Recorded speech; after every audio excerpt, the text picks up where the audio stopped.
सो journey story में ऋतु ma'am का स्वागत है। Why students are not getting the job. But over a period of time what has happened is कि नई नई टेक्नोलॉजीज आ रही है, डिजिटलाइजेशन हो रही है और कंपनीज को फास्ट हायर करके फास्ट डिलीवर करना पड़ रहा है।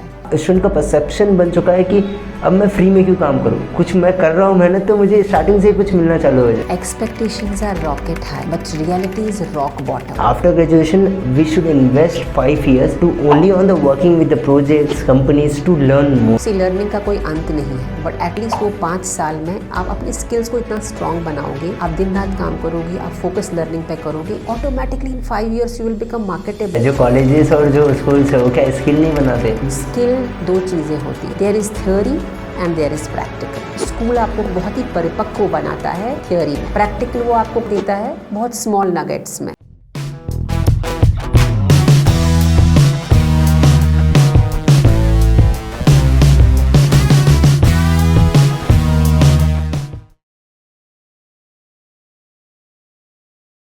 सो जर्नी स्टोरी में ऋतु मैम का स्वागत है। कैसे हैं आप मैम? बढ़िया, धन्यवाद बुलाने के लिए। Thank you so much ma'am, it's our pleasure. आने में कोई दिक्कत तो नहीं हुई by the way? I think मैं आराम से पहुंच गई। So what are the students lacking so they are not getting the job? मैं डायरेक्टली आपको ये चीज़ नहीं पूछूंगा। First of all I tell you one thing, only about 51.25% of the students जो कि ग्रेजुएट करते हैं वो एम्प्लॉयबल है। अब बाकी जो 48.75% है वो अनएम्प्लॉयबल है। आप स्टैट्स देख रहे हैं, आई मीन टू से 51.25 ही एम्प्लॉयबल है और जो 48.75 है वो अनएम्प्लॉयबल है। तो ये स्टैट्स देखिए। बट बिफोर दिस एक और चीज़ मैं बताना चाहता हूँ, जो यूथ एम्प्लॉयमेंट रेट है वो 2017 एंड 18 में 17.8% था, ठीक है, जो कि सीधा डिक्लाइन होके 10% पे आता है 2022 एंड 23 के सर्वे के हिसाब से। सो अब इस हिसाब से बोल सकते हैं कि एम्प्लॉयमेंट बढ़ रहा है। ग्रेजुएट होने के बाद जो स्टूडेंट्स ग्रेजुएट हो रहे हैं उनका एम्प्लॉयमेंट बढ़ रहा है, ठीक है। So element skills, you are the founder and CEO of element skills, जो कि consulting, hiring and skilling services provide करती है। ओके, सो मैं आपको अभी क्वेश्चंस इसलिए पूछ रहा हूँ because you are in HR field, human resource field about 20 years, I mean 2 decades, right. So मुझे लगता है आप अभी तक ये तो पहचान ही गए होंगे कि स्टूडेंट्स को हायरिंग करते समय या कुछ अबाउट एज ग्रुप 15 to 35 के एज ग्रुप में जो हायरिंग प्रोसेस होते हैं वो तो आप बहुत अच्छे से जाने गए होंगे। And how to identify someone's talent of course पता होगा। सो अगर आप टैलेंट पता कर पा रहे हैं सो उसकी कमजोरी भी ज़रूर पता करते होंगे। इसलिए now I want to ask you this question, why students are not getting the job? जैसे आपने शुरू किया कि before going to the direct answer, I think important is to understand the context and the stats which you have shown are real. This is the reality what we live in. Unfortunately what has happened कि if I look a decade back, लोग graduate होते थे, एक trainee program होता था, all the big companies used to have the graduate engineer training program, train करके उनको लगा देते थे. But over a period of time what has happened is कि नई नई टेक्नोलॉजीज़ आ रही है, डिजिटलाइजेशन हो रही है, नए नए स्किल्स आ रहे हैं और कंपनीज़ को फास्ट हायर करके फास्ट डिलीवर करना पड़ रहा है. जब आप एक रॉ इंजीनियरिंग ग्रेजुएट या इवन कॉलेज ग्रेजुएट को लेते हो, क्या वो जॉब रेडी है? Answer is no. Does business have that much of time to train and deploy them? Answer again is no. So the gap is arising primarily because of two reasons.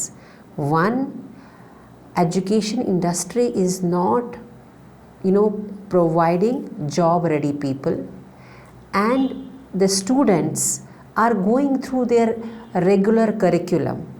And they are just thinking कि hopefully there is a big company जो हमें pickup करेगी campus में and the life will change for us. And अगर आप element skill को देखोगे, हमारा मेन जो ऑब्जेक्टिव था ये कंपनी स्टार्ट करने का was exactly the same.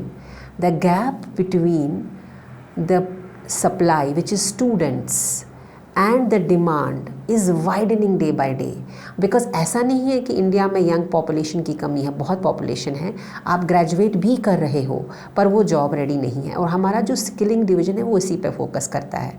Now coming to your question Aryan about what students can do, I think मैंने इसको थोड़ा सा डेमोग्राफिक्स में बिल्कुल फॉर श्योर। जब 80s 90s में लोग जॉब के लिए आते थे वो सिकेर्सिटी से आते थे, बिकॉज सडनली इंडस्ट्रियल एरा था, रेगुलेटेड रिजीम थी, आईटी नया नया था, तो जैसे उनको जॉब मिलती थी they used to really focus on building their careers with those companies, early Infosys TCS days. But over a period of time क्या हुआ कि ये एक नॉर्म लगने लगा। नॉर्म मतलब अगर मैंने इंजीनियरिंग की, ऐसा नहीं है कि खाली गवर्नमेंट है, मल्टीपल बड़ा सा प्राइवेट सेक्टर है, मुझे वहाँ नौकरी मिल ही जाएगी। तो एक एक्सपेक्टेशन सेट हो गई कि अगर ज़िंदगी में सक्सेसफुल बनना है इंजीनियरिंग करो, कैंपस में प्लेस हो जाओ and things will get sorted. Now unfortunately there was a cusp in 80s and 90s when technological disruption was happening, which was creating a huge employment for these engineering graduates. Now दूसरा cusp कब आया industry में, वो है 2010 या 15 के बाद में, जब AI and everything started coming in and technology disruption and digitalisation हुआ, specifically going to cyber security बहुत इंपॉर्टेंट हो गया, तो नए नए स्किल्स की रिक्वायरमेंट आई और ये लोग बच्चे रेडी नहीं थे, तो ये गैप बढ़ता गया। Now from a student point of view, rather than looking at the job what they need to look, even graduation करने के बाद भी मुझे अपने आप में इन्वेस्ट करना है, एंड इन्वेस्ट उस स्किल में करना है जो मुझे एम्प्लॉयबल बनाएगा, and which could be internships, which could be even बहुत ही कम सैलरी पे कोई चीज़ आपको सीखने को मिल रही है। और क्योंकि अब हम उस दौर में हैं ही नहीं जहाँ इंजीनियर से लेकर कैंपस में गया, वहाँ पर GET बना और लाइफ सेट हो गई, things have changed. So the way this gap is increasing, and initiatives like Element Skill are trying to bridge that gap from a student's perspective, zero down, मेरे में क्या स्किल है, for what I will be paid, can I do projects, can I do internships, can I find out the sources to learn that. Adding certifications and online courses helps but not really, जब तक आप अपने you will not dirty your hands. So expectation from students has to move कि उन्हें employable बनना है, और employable बनने के लिए even after graduation you have to invest in either those jobs, projects which will give you an opportunity to learn. So ecosystem change हुआ है, अगर इकोसिस्टम चेंज हुआ है तो हमें चेंज होना है, तो स्टूडेंट्स की एक्सपेक्टेशंस को चेंज होना है। सो जैसा आपने कहा कि एम्प्लॉयबल बनने के लिए internship, projects and also stuffs करना पड़ेगा, और कोर्सेस और ये सब भी करना चाहिए, बट उतने मायने नहीं रखते हैं, राइट। ये जो फर्स्ट थिंग इंटर्नशिप भी तभी मिलेगी जब कुछ आता होगा, अनटिल कुछ आएगा नहीं तो कोई जॉब देगा नहीं। एंड स्टूडेंट का परसेप्शन बन चुका है कि अब मैं फ्री में क्यों काम करूँ, कुछ मैं कर रहा हूँ मेहनत तो मुझे स्टार्टिंग से ही कुछ मिलना चालू हो जाए। Exactly, that is the biggest challenge Aryan. Expectations are rocket high, but reality is rock bottom. And when you have a reality rock bottom and expectation is rocket high, then people will live in illusion and they will continue to live in the illusion. So who will win in this war? People who have an attitude towards learning. People who are ready to invest. Even अगर आप graduate हो गए हो, that does not mean you are job ready and someone is waiting for you. आपको खुद में invest करना पड़ेगा, और जब तक आप वो इन्वेस्ट नहीं करोगे तब तक आप जॉब रेडी नहीं हो सकते हो। So now the choice is very simple Aryan, either you live in this ivory world and say why should I work for free, or why should I invest after even graduating, or you decide to take the ownership, take the leadership. I will invest in myself and I will move forward. Okay, what do you exactly, can you elaborate on to invest in myself? Exactly, when I say investing in yourself, आपने बहुत important बात बोली आर्यन। आपने बोला free में मैं काम क्यों करूं?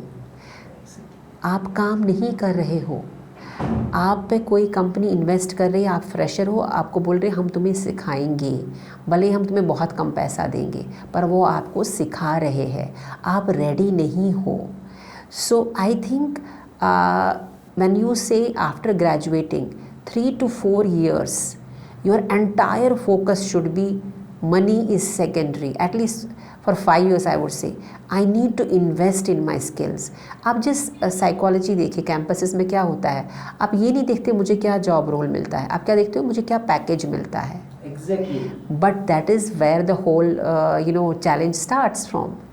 आप see at the end of the day, for anyone, when you work for an organization or any corporate, you need to provide the ROI. Okay. अगर आप कंपनी आपको एक्स अमाउंट पे करती है, आप उसको एक्स डेल्टा दे रहे हो वापस की नहीं, correct. So in that case how are you able to hone your skills to be able to reach that level is what really becomes important. Okay, so you mean to say that अगर कुछ पहले one of the thing is after graduation we should invest 5 years to only on the working with the projects companies to learn more. Exactly. See learning का कोई अंत नहीं है, but at least वो 5 साल में आप अपनी स्किल्स को इतना स्ट्रॉन्ग बनाओगे, आप दिन रात काम करोगे, आप फोकस लर्निंग पे करोगे, automatically in 5 years you will become marketable. Not only marketable, people will want you. Because अगर आप देखोगे ना मार्केट में दो यू कैन सी 2 थिंग्स. एक साइड है जहाँ पर लोगों को नौकरी नहीं मिल रही है, एक साइड है जहाँ स्किल की शॉर्टेज है. अब आप ये सोचो ऐसा क्यों है. एक साइड आप बोल रहे हो नौकरी नहीं है और एक साइड आप बोल रहे हो स्किल की शॉर्टेज है, विच मीन्स लोगों की कमी नहीं है. कमी किसकी है? कमी स्किल्ड लोगों की है. तो जब मैं आपको बोल रही हूँ आप अपने आप में इन्वेस्ट करो, तो आप अपने आप को किस कैटेगरी में डालोगे? skilled people. And when you will come into that category of skilled people, you will come in that up high demand market. Rather than focusing on coming in that skilled category, हम focus package पे करते हैं जो हमको ऐसे गिरा देती है कि हम उठ नहीं पाते. So, आपको क्या लगता है जो कॉलेजेस और जो स्कूल्स है वो क्या स्किल नहीं बनाते? Because in the graduation period, what we should do apart from after graduating things? In graduation period, I think what is very important is, as I said earlier, there are multiple avenues these days. Work with companies, pick up the projects, try to form the कुछ ना कुछ practical experience. Even अगर आप project करते हो, उस project में आप क्या सीख रहे हो?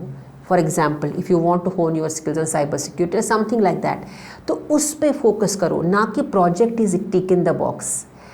So try to do the things which are practical, which are real, which you can later on show on your resume कि मैंने ना X प्रोजेक्ट पे काम किया जहाँ हमने फिशिंग अटैक्स को आइडेंटिफाई किया, मैंने Z प्रोजेक्ट पे काम किया जहाँ हमने प्रोजेक्ट मैनेजमेंट प्रोग्राम मैनेजमेंट सीखा, मैंने एक प्रोजेक्ट किया एनालिटिक्स पे. सो वो चीज़ें जो स्किल्स होते हैं वो आपके रिज्यूमे में दिखने चाहिए. जब आपने उन पे काम किया तभी आप उनको दिखा सकते हो, बिकॉज इंटरव्यू में तो आपको वो आपके कहने पे लेगा नहीं. Absolutely. वो तो इवेलुएट करेगा. So look for those opportunities. So just about this perspective, ये मेरा लास्ट क्वेश्चन होगा इस पर्सपेक्शन में कि क्या ये जो कॉलेजेस और स्कूल्स है वो क्या स्किल्ड बनाते हैं जितना मिस आई मीन? स्किल दो चीज़ें होती है, let's not confuse ourselves. There is theory and there is practical.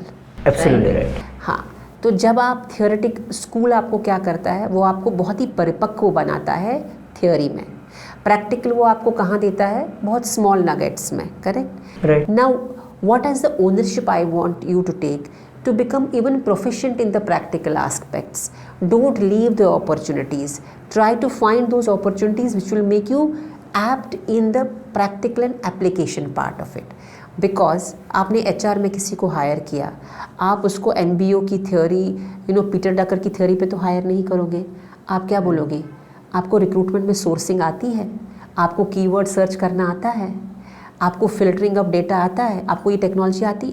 सो वो जब तक नहीं होगा तब तक कोई आपको नौकरी क्यों देगा? Right. So yes, they would like to invest in you if you are semi finished, but again that is your, I would say your drive, your intention of investing in yourself, that will matter. So now let me know about your company which is nothing but the element skill. आपने क्यों और किस vision से element skill company start किए थे? Actually जो बात आज आप कर रहे हो ना आर्यन, ये मुझे काफ़ी सालों से दिख रही है. And what I was always I used to go as a part of my role for the campus interviews. And I recollect, when I used to go sometimes to tier 2, tier 3 campuses, I used to see the stress on the faces of the candidates, of the students, कि वो select होंगे कि नहीं select होंगे. और कितनी बार तो कभी कभी वो अच्छे कॉलेजेस से MBA करने के लिए वो लोगों ने लोन तक लिया होता था. And for them, it used to be like a life and death question कि will they get job in this company or not, because they have to pay off the loans back and all that. And of course, we cannot select all the students. We always used to have limitations. So I always used to think that specifically ये जो tier 2, tier 3 colleges के students है who do not get as good placements as the tier 1, and I'm sure you have seen इस साल तो tier 1 भी struggle कर रहा है. Exactly. तो how do you help them to become an employable and help them to guide so that they are able to create whatever careers for themselves. I am myself from a tier 2, tier 3 city. I am myself from a tier 2, tier 3 college. So I could really relate to that. So I think in few of the interviews when I saw anxiety on the faces of these students, it really stirred me from inside. And I felt, at the age and stage of my life and career, I can continue in the corporate and continue to have the great life I have. But it's time for me to give back. And maybe what I have learned for over 2 decades, through Element Skill, I can create avenues and help them to really find the opportunities for themselves. For example, जो हमारा skilling division hai. Since I have worked in cyber security and I have seen huge dearth of skills there. So what we are targeting to do is to upskill people so that we can make them really employable. So, cutting long story short, some reflections few years back brought this insight strongly in me कि अगर हम इसमें कुछ नहीं करेंगे तो it would be not good for the country and not good for the youth. So Element Skill is a humble step towards the realization of that dream I have. Okay, that's great vision. Let's see, my best wishes with you, ma'am. So apart from this, आप businesses को भी help करते हैं. Businesses के जो structure होते हैं, जो ऑर्गेनाइजेशन होता है, उनका एक सिस्टम या स्ट्रक्चर बोल सकते हैं, वो आप बनाने में भी हेल्प करते हैं कि कैसे बिजनेस कुछ लेवल पे जाके ग्रोथ करे, रिवेन्यू करे, मीन्स एक अच्छे पर्सपेक्टिव में बिजनेस को कैसे ग्रो करे. अब ये सब चीज़ें भी आप करते हैं. बट बिफोर दैट मैं एक और चीज़ बताना चाहूँगा कि मैं अभी बहुत सारी चीज़ें पढ़ रहा था जिसमें मुझे adaptability of the business, I mean to say जो ट्रेंडिंग में चल रहा है वो बिज़नेस को जल्दी अडेप्ट करना पड़ेगा, तभी वो कुछ सस्टेन हो पाएगा, तभी बिज़नेस मार्केट में सर्वाइव हो पाएगा. मैं रसना, आपको पता होगा, रसना 1980s में और 1990s में कुछ चीज़ें मिस कर दिया और इसलिए आज भी रसना एज अ ब्रांड है, बट पहले जितना चलता था आज उतना नहीं चल रहा. Because 90s, 80s and 1990s में जो एनर्जी ड्रिंक्स और नए नए बेवरेजेस आते थे, फिर लोग हेल्दियर ड्रिंक्स की तरफ फोकस होने लगे. Rather than going into energy drinks and Rasna, they are actually consumer preferences बनने लगा कि फ्रूट जूसेस, वो हेल्दियर थिंग्स में जाने लगे. आई थिंक ये रसना ने मिस कर दिया. ये मैं नहीं कह रहा हूँ, ये सम ऑफ द स्टेट्स कहते हैं. सो आई मीन टू से एडेप्टिबिलिटी हर बिजनेस को चाहिए रहता है अगर बिज़नेस को सर्वाइव करना है मार्केट में. तो यही नोकिया का एग्जांपल है. नोकिया का एग्जांपल आप भी जानते हैं और हमारे ऑडियंस भी जानते हैं कि नोकिया कैसे पहले था, उसके बाद कैसे कैसे सिचुएशन आने के बाद क्या हो गया, बिकॉज अडेप्ट नहीं कर पाया जल्दी ट्रेंडिंग जो एंड्रॉयड फ़ोन्स थे उनके साथ साथ. सो मुझे जितना पता है अभी तक एडेप्टेबिलिटी ही is the most important thing to survive business in the market. But मुझे पता है कि ये एक अकेला चीज़ नहीं है, इससे सारे और भी चीज़ होंगे जो कि एक बिज़नेस स्ट्रक्चर बनाने में बहुत हेल्पफुल होंगे. सो मैं ये चाहता हूँ आप कैसे बिजनेस स्ट्रक्चर बनाते हैं, आप कौन कौन से points, one of the points of course मुझे लग रहा है एडेप्टेबिलिटी होगा, बट और भी कौन कौन से पॉइंट्स आप माइंड में रख के एक एज अ बिजनेस ऑर्गेनाइजेशन का एक स्ट्रक्चर बनाते हैं सो business can grow in the future. और आप बिजनेस के साथ साथ एक एज ए स्टार्टअप का कैसे स्ट्रक्चर बनाना चाहिए वो भी बता सकते हैं. I think, as you rightly said, Aryan, that I am specialized in helping organizations to create the org designs. And the biggest change which has happened in the ecosystem is that things are changing very fast. Very fast, मतलब exactly पहले आप बोलते थे 100 साल की company, आज आप बोलते हो 5 साल की कंपनी। कोई 5 साल भी टिक गया तो बहुत बढ़िया किया, और जो 50 साल में अचीव करते थे वो 5 साल में अचीव करते हैं। So what does this talk about? It says कि I need to have a very strong foundation which is important, but at the same time I need to be agile and adaptable, as you rightly said. So since I have been an organization psychologist for more than 20 years, I think what I really learned is when companies design their organizations, what are they keeping in mind? Are they just keeping their revenues in mind or the business models in mind, or do they also keep in mind what is the role people who are going to be the part of the structure play? So now let me give an example. अगर आप एक organisation structure देखोगे तो ये एक घर के architect का जैसा है. There is a CEO, then there is a L1 of CEO, then there are different functions and departments. Now what most of the organizations miss, and where I help them, is actually identification of the right talent for those boxes who will help them to drive the organization forward. That is number one. Number two is also how do they ensure that whatever they are changing is accepted by people. Because अगर आप जो लोग आपके design का part होंगे, अगर आप एक चेंज मैनेजमेंट प्रॉपर नहीं करोगे उनके साथ, तो चाहे आपका स्ट्रक्चर कितना भी अच्छा होगा वो चल ही नहीं पाएगा. So what is very important is how do you have a right balance of IQ and EQ in your design so that it succeeds.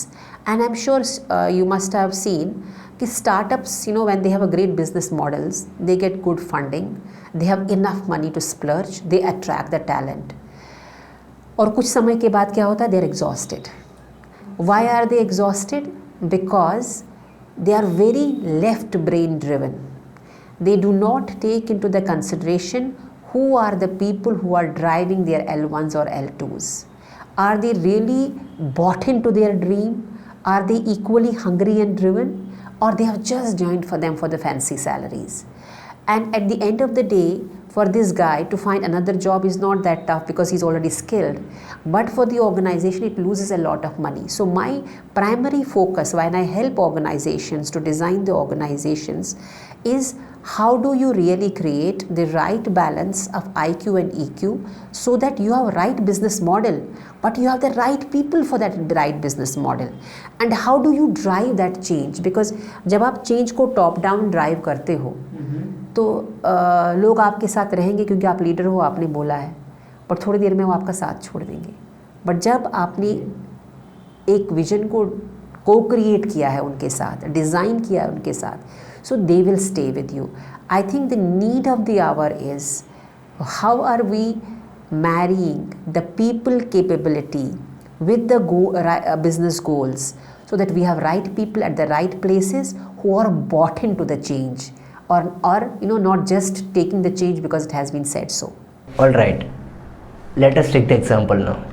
Journey story आपको पता होगा, आपको मैंने सब पिच किया. अबाउट 1 मंथ से हम कांटेक्ट में थे regarding the podcast with you. ठीक है, जर्नी स्टोरी एक प्लेटफॉर्म है, मीन्स आई मीन टू से वेबसाइट है जो लोग आते हैं शेयर करते हैं inspiring journeys on the website, और कुछ ऑफ द सिलेक्टेड पीपल के साथ मैं पॉडकास्ट लेता हूँ and you are one of them.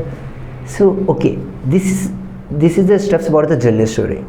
अब आपको इसका एक स्ट्रक्चर बनाना है ऑर्गेनाइजेशन का. आप पहला स्टेप क्या लेंगे? I think what is important is कि जर्नी स्टोरी का एंड गोल क्या है. What is the vision journey story has? And if I hear you correctly in whatever interactions we have, you want to publicize the real life inspiring stories by which people can learn and can grow in their own lives. Now अगर ये आपका vision statement है तो what are the roles which will become important for you to drive this vision? So your role would be actually a market research to identify people who have inspiring lives, who have created an impact to bring them. Second is the structure which will help to bring these stories live to the market. And third is of course socializing that. अगर ये 3 pillar है तो ये आपके सब divisions या सब departments बनेंगे। नाउ अगर इन सब डिपार्टमेंट्स को आपको ड्राइव करने के लिए लोग चाहिए, now just think it's a startup and you want to have a person to do a resourcing और search for you for this inspiring lives at an x cost from a big company, neither you can afford it nor he will stay with you. So what will you look for? You will look for the people who have at least some connection with this dream, have basic skills and you can train them, and then these three pillars, which is identifying those lives, bringing those lives to the market and socializing those lives. ये 3 boxes, ये तो आपके business boxes है, पर ये business box कौन और कैसे drive करेगा उससे आपकी success define होगी। Great idea, definitely I'll be implementing it soon. So आपने सबके बारे में बातें किया, सिर्फ एक परसेप्शन में बोल सकता हूँ, एक चीज़ आपने छोड़ी है मुझे जितना मेरे नॉलेज के हिसाब से, this is about the employees, जो कंपनीज़ में एम्प्लॉयज़ होते हैं। एम्पैथिक ऑर्गेनाइजेशंस, ये मैं नहीं कह रहा हूँ, स्टैट्स कह रहे हो, ओके। एम्पैथिक ऑर्गेनाइजेशंस जो होते हैं, empathic organisation in the sense of कि जो कंपनी एम्प्लॉयज़ के बारे में केयर करती है और उनके बारे में सोचती है। सो वो जो कंपनीज़ होती है ना सबसे ज़्यादा, तो 76% ऑफ द एम्प्लॉयज़ बहुत अच्छे से एंगेजमेंट से वर्क करते हैं और फास्टर रिजल्ट्स ला के देते हैं और फास्टर रेवेन्यूज़ ला के देते हैं उस कंपनीज़ में। ऐसा नहीं, मैं नहीं कह रहा हूँ, ये स्टैट्स कह रहे हैं। सो एम्प्लॉयज़ का हैज़ अ टेक केयर कैसे करना चाहिए और एम्प्लॉयज़ को as a sustain in the sense of employees सबसे ज़्यादा उस कंपनी में टिके रहे। Let us consider this is X company, ठीक है। अभी कुछ अबाउट 100 एम्प्लॉयज़ है, तो 100 एम्प्लॉयज़ को कैसे हम 10 ईयर्स तक सस्टेन रख सके उस एक्स कंपनी में, आप उसके बारे में थोड़ा एलॉबरेट कर सकते हैं? I think it is very very simple. We have made it complicated. When I say so, it's just going back to basics.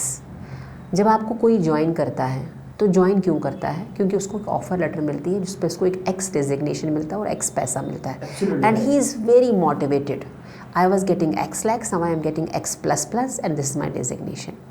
But ये खुशी जो होती है ना, ये बहुत short lived होती है. And I say it is short lived because he joins in an excitement. His experience for the organization starts from the day he is onboarded into the organization. Please understand, we are all humans, and as humans we are embodiment of emotions. There are basic needs humans have: need for recognition, need for respect, need for being taken care of, right? भले हम इसको ignore करें, क्या करें, but it has an emotional toll on us. Now the moment you join the organisation, आप उस organisation को जज करना तब से शुरू करते हो जब आप डे 1 पे एंट्री करते हो आपके ऑनबोर्डिंग प्रोग्राम में। Was your name displayed? Did you get your iCard easily? How was the onboarding done? Who is your manager? Did he tell you about the job? So ये आपका पहला time निकलता है। उसके बाद सेकेंड फेज़ आता है, are you really growing with the organisation, how are your peers. So हर एक दिन 2 डिसीजंस होते हैं एम्प्लॉय के माइंड में, क्या ये जगह मेरे लिए सही है, क्या ये नहीं है, am I enjoying here, am I not enjoying here. Okay, now if, say for example, as an organization we have a very empathetic culture and everyone is trained that you need to be conscious who is around you, people's emotions matter, you need to take care of things, वो आपकी हर चीज़ में दिखेगा। आपके canteen में जो खाना देने वाला है वो आपको स्माइल करता है कि नहीं करता, उससे भी दिखेगा। सो eventually जब आप, when you feel respected at workplace, when you feel heard at workplace, when you feel recognized at workplace, you will get emotionally connected to the organization and you will stay with the organization. Many times, this is a misnomer. People say, 55% of the people leave other companies for compensation. But most of the times, when they start looking out job, is not for the compensation. You are my manager and you are not treating me well. Every day, I don't want to see your face. And the day you hit the last nail in the coffin is when you treated me with disrespect. And I said, I care a damn. I should look out. I make my CV. I float my CV. I find a job in 2 months down the line. And I get 2x of the compensation. Then HR comes and HR does my exit interview. What is the reason of leaving? I say, better career prospects, better compensation. But trigger कहाँ से start हुआ होता था, where we have been, how I was treated. Exactly, interaction. So what is really important is, I love this statement, all the hard problems have soft solutions. So though attrition might be a hard problem, but it has a simple soft solution. How is your organization culture? Do you treat employee at the center of the organization? And it's not always about money and perks. It's about being felt valued in the organization. आप manager को किस लिए recognise करते हो, कि वो लोगों को अच्छे से लीड करता है, कि वो रुथलेसली ट्रीट करके आपको बिजनेस डिलीवरी करके देता है. Both. That is how you will identify the managers, and if you identify the right managers, you will create this emotional connect within the organization.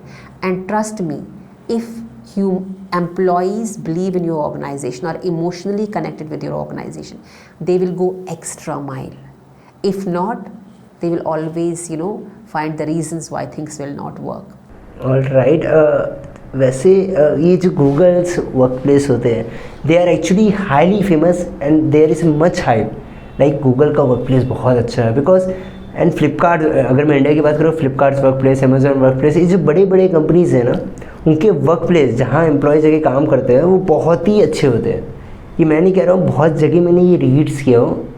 Her mornings में मैं एक न्यूज़ रीड करता हूँ तो उसमें अबाउट 3-4 ये सब चीज़ें मिली जाती है कि people about 90% employees love Google's work place, जो काम करते हैं गूगल में, फिर Flipkart work place, Amazon work place, और ऐसे बहुत सारे मतलब बहुत अच्छे अच्छे कंपनीज़ है ऐसे. आपको क्या लगता है उसका रीज़न क्या होगा? Why they only employees of Google, Amazon, Flipkart, ये बड़े बड़े कंपनीज़ के ही वर्क प्लेस लव करते हैं जो काम करते हैं वहाँ पे, बाकी companies? It's not like that, Aryan. I will say it has again the same answer what I gave you earlier. Humans look for recognition. Humans look for value and respect and to be cared. When they show off their workplace on the social media, they are trying to ask recognition from the others. मैं Google में काम करता हूँ, right? Infrastructural comfort important है, because जब आप comfortable होते हो तो आप कंफर्टेबली काम कर सकते हो, राइट? ये आपको एक सोलेस देता है, आपको ईज ऑफ वर्क देता है. It can add to your emotional connect for the organisation. But अगर आपके पास ये है और आपको उस जगह पर बहुत ही डिसरेस्पेक्टिवली और रुथलेसली ट्रीट किया जाता है, आप फिर भी ज़्यादा देर नहीं टिकोगे. आपको वही सुंदर सुंदर सी दीवारें खाने को आ जाएंगी. It can be A starting point to feel a part of a bigger organization, because it's also a part of our emotional requirement as humans कि we want to associate with these brands, we want to associate with these jazzy places. पर वो खाली starting point है. वो sustain तभी होगा जब आपकी बाकी जगह अच्छी है, बाकी चीज़ें अच्छी है, which I spoke already. So it's quite amazing कि मैं जब देखा कि you are also the co-founder of Screw Labs, which is nothing but related to cyber security. By the way, you have also worked in the previous companies of the cyber security like Koikil. And apart from this, I want to say you like Koikil co-founder Sanjay Katkar sir हमारे podcast में भी आए थे. And if you want to watch this video, link in the description. So Koikil में भी काम किए थे, and अभी आपको जो related field है, it's about relating to the HRs and also stuff. Transition कैसे हुआ आपका to the cyber security field? I think, Aryan, there were two things which happened in my life at the same time. When I told you about this campus interview and I saw this anxiety on the faces of the kids, which really shook me from inside, there was one more incident which happened with me, and there were a few wrong transactions because of whatever cyber attack, and thankfully I got saved, but it had a huge impact. Can you tell? It was about the transaction which I was doing with the bank, and there was I was thinking that it's the right link, and I got into a wrong link, and things didn't go right way. But in the midst, I understood and I retrieved myself back. And I used to work for Koikil that day, and I said ki one side companies are creating great products to secure the assets and everything, but maximum population does not even know ABC of cyber security, and even I didn't know before joining Koikil. How do we safeguard a common user who gets attacked through the email? Because I was attacked through an email. And I'm well educated, I have been in the corporate, and while I was doing the transaction, I felt, no, this is not the right bank link. I think someone is, trying to siphon, and I retrieve it back. So, as I said, if I look at the commonality between Element Skills and Secure Labs, is Element Skill is trying to work for the masses and bridge the gap. Secure Email is also an attempt to help those mid-sized organizations and those generic people who may not know high end of cyber security but can every day get attacked through these emails, which can lead to a large disaster. Now, one of the things which I also realized, and if you look at the skilling which Element Skill provides, we are actually focusing on cyber security skills. We are trying to tie up with tier 2, tier 3 colleges. Now, what I realized is that बहुत complex और बड़ा करने से अच्छा है अगर हम basics को ही स्ट्रॉन्ग करें, तो it can really produce values for the end users or customers, whether it is a student or a person who is looking for a job for Element Skills, or it is a simple person who is just doing his job and doesn't know the basic rules of email security.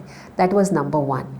Number two, I think apart from that, what I deeply felt, India gained a lot by being a populous country with a lot of engineering graduates and English speaking population. That's why we were up the curve in the service industry, and we created the big conglomerates, as we know the names, right? But we could never progress much as West progressed in the product space. We lagged behind. And then the question is, do we not have the brains? Answer is yes, we do have, because we do very well in the West, by the way. So Secure Labs is an attempt to create a cyber security, email security product from India, because cyber security is a very secured business. You cannot try to go to the other countries to ask for the solutions, because the wars of the future are going to be the cyber wars, right? And when I worked in Amdocs, I worked very closely with Israel. I really realized how fast and advanced they were in cyber security than us. So Secure Labs, whose product is email security, is an attempt to impact two things. One is to save a larger population who are unaware about the simple attacks which can happen through emails. It could be people, it could be mid-size or small companies. And second is to create a product from India for India. Okay, products in the sense of, let me know and elaborate on this. Secure Labs products. Secure Lab has an email security product. Okay. So if you use our product, we will protect any attack happening to you via email. Okay, so is it something similar to Quickheal? Not really. Quickheal is antivirus and they are into zero defect. So I don't think that they do have any email security product. I don't think there is any Indian company who does have an email security product. There are many email security companies, but they are from outside. So Secure Labs is the only company in India which has an email security product. Okay, let me know in depth about the email security products, because I want to know in depth about this. What does really mean email security and how you are helping through the Secure Labs? Just think about cyber attacks, right? There is a physical world. आपके security में एक guard होता है जो आपका identity देखता है, आपको एंटर करने लाइक दैट वर्चुअल वर्ल्ड में भी गेट्स है जो हम अनअवेयर है. जैसे मैंने आपको बोला कि when I had an attack, so I just went inside because I misunderstood the guard. Correct. आपको मैं एक ईमेल भेजती हूँ जो आपको बहुत ही रियल लगता है, और आप उस ईमेल को खोलते हो और आप उस मेल के अंदर जाते हो. आपको हर एक चीज़ रियल लगती है उस ईमेल में. आप हर एक लिंक पर क्लिक करते जाते हो और आपको ये नहीं पता चल रहा आप एक ऐसे स्टेज पे जा रहे हो जहाँ there is some loss which is going to happen to you, which could be your personal information, professional information, or money, or whatever, XYZ. Now, what does the secure email does? It helps you to filter all those emails in advance which could have the possibility of these attacks.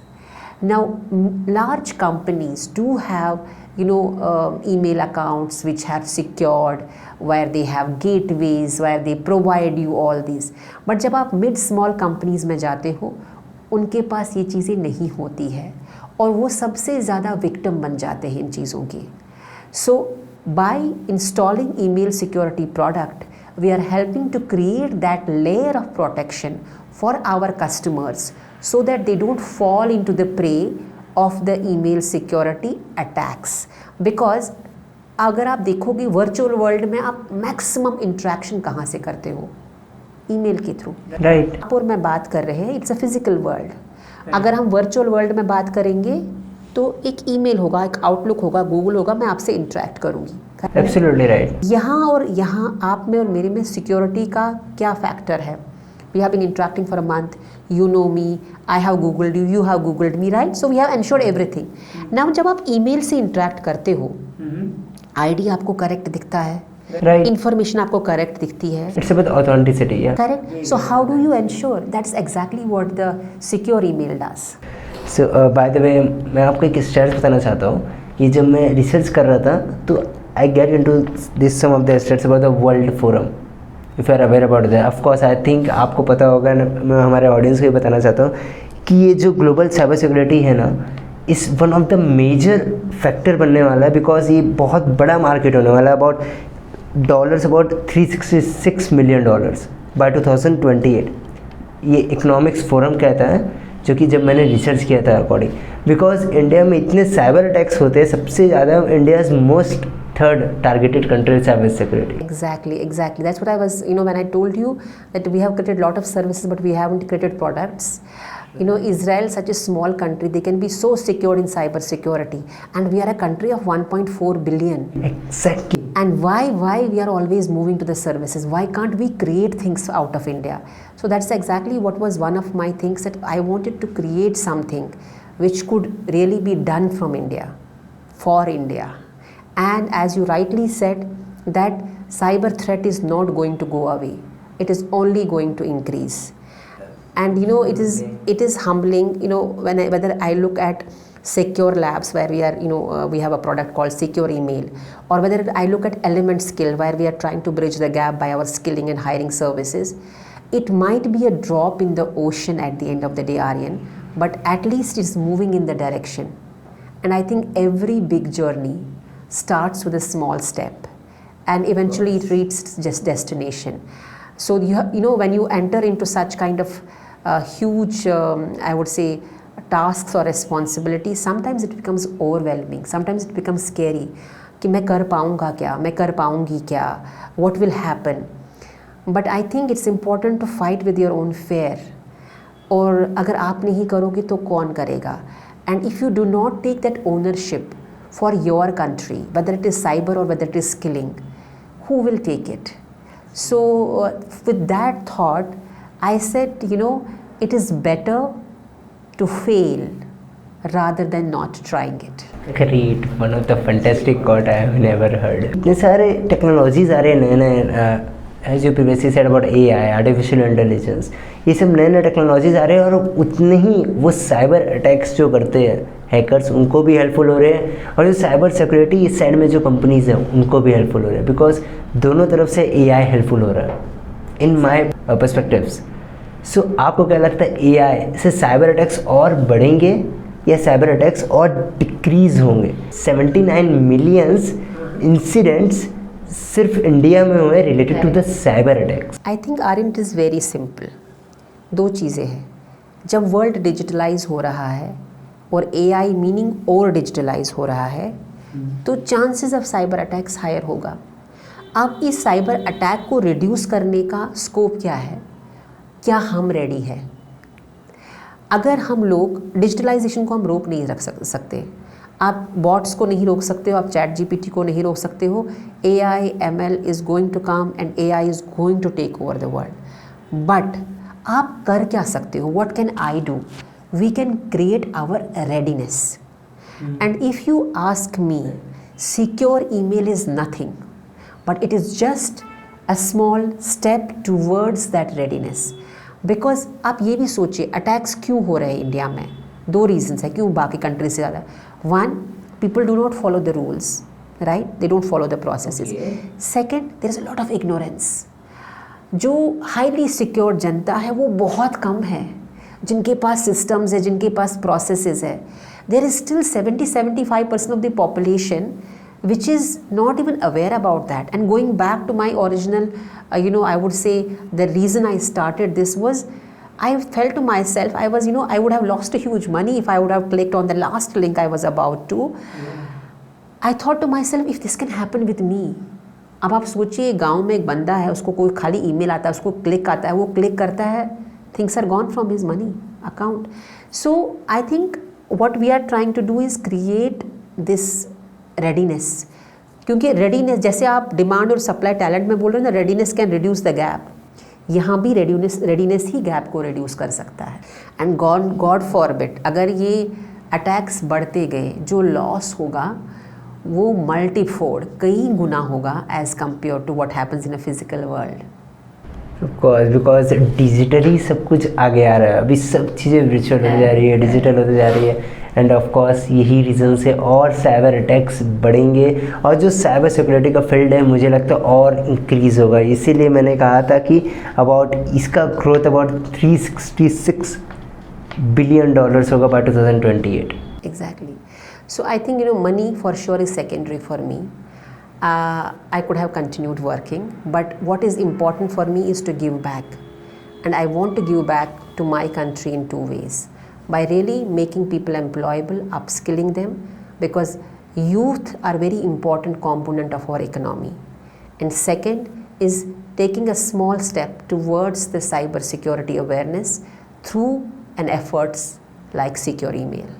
So let me go further, and I think this is my last question. Entrepreneur जो आज के हैं, बहुत सारी companies के startup founders बोल लीजिए, आप उनको क्या एडवाइस देना चाहेंगे?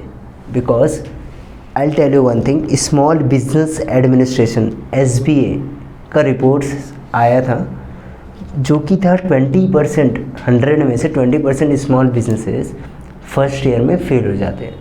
अब बाकी जो है 50% वो 5th ईयर तक जाते जाते, मतलब 5 ईयर्स, अबाउट 5 ईयर्स के बाद कुछ अबाउट फेल हो जाते हैं 50% startup.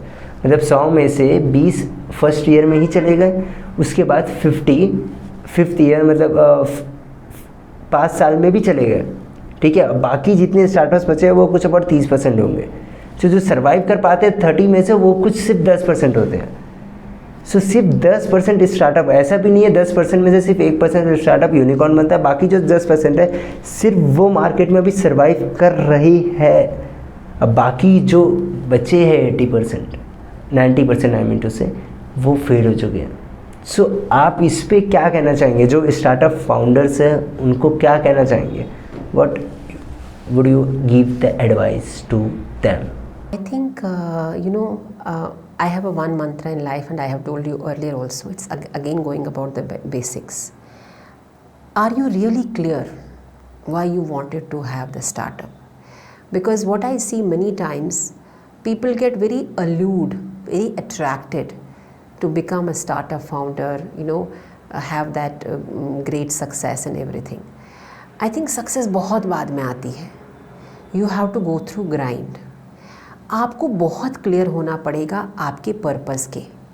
Y I am doing, when you just gave me the stats about the cyber security, whatever XYZ, easy way to get lured, but am I really clear about the purpose? That is the most important one. Second, and since now I am myself into this entrepreneur journey, it is not a bed of roses.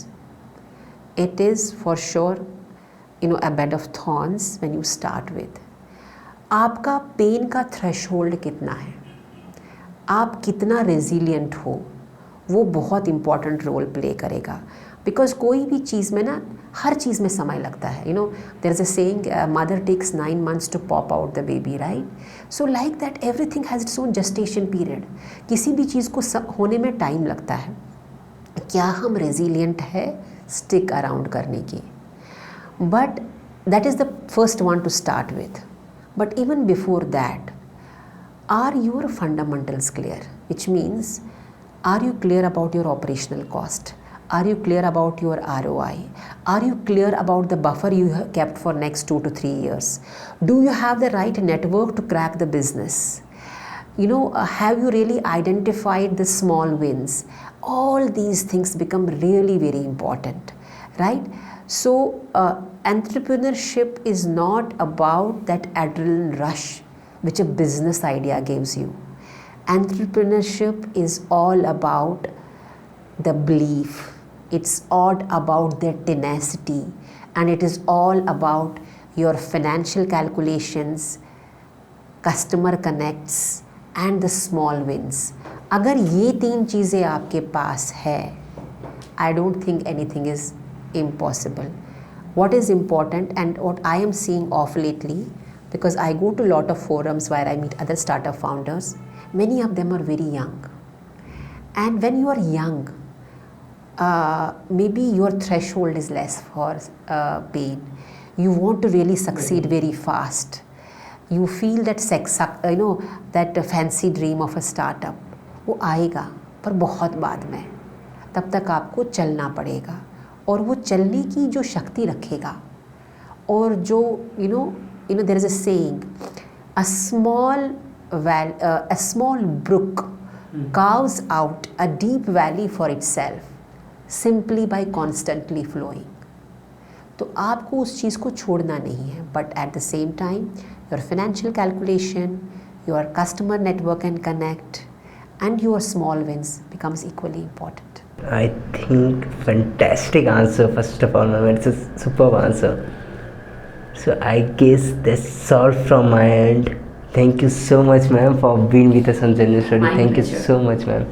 And by the way, I want to tell you about this book. I have authored this book, which is name is Stand Out from the Crowd, and this is also available on Amazon, Flipkart. So मैं जितनी कभी podcast लेता हूँ founders and CEOs का, चाहे वो entrepreneurs हो आप जैसे, मैं उनका सिग्नेचर लेता हूँ. तो if you could do your signature, it will be highly appreciated.